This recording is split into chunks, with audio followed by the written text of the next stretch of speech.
আসসালামু আলাইকুম রহমতুল্লাহ বরকত। বন্ধুরা, আমার সহধর্মিণী মাঝে মাঝেই অসুস্থ হয়ে যায়।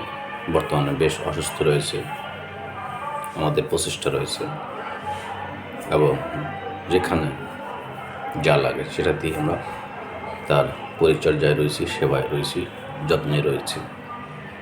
ডাক্তার সহ, মেডিসিন সহ মালিকের মেহরবানির উপর তা খুলে রেখেছি। আপনাদের কাছে, সহযোদ্ধাদের কাছে দোয়া চাই আমার সহধর্মিণীর জন্য, যার অনুপ্রেরণায়, যার সহচর্যে, যার ভালোবাসায় এ পর্যন্ত আসতে সক্ষম হয়েছি। জাহের এবং বাতিনের সমন্বয়ে যিনি দীর্ঘদিন যাবৎ পাশে রয়েছেন, একটি হাত আরেকটি হাতের দিকে, এক মন আরেক মনের দিকে, দুই দিয়ে এক মন, সেই সহধর্মী আজকে অসুস্থ।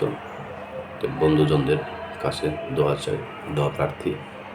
আপনাদের দোয়া মহান মালিক গ্রহণ করবেন একদম, এবং তিনি যেন আরও বেশি সময় নিয়ে আমাদের পাশে সহযোদ্ধা হিসাবে থাকেন এবং আমাদের পাশের থেকে দোয়া করেন। ভালো ভালো দিক যেন আরও কিছু খেদমত আমরা রেখে যেতে পারি। সকলের কাছে দোয়া প্রত্যাশা অবিরাম, আপনাদের জন্য ভালোবাসা, দোয়া অবিরাম। ইনশাআল্লাহ সকলে ভালো থাকুন, সুস্থ থাকুন। ধন্যবাদ।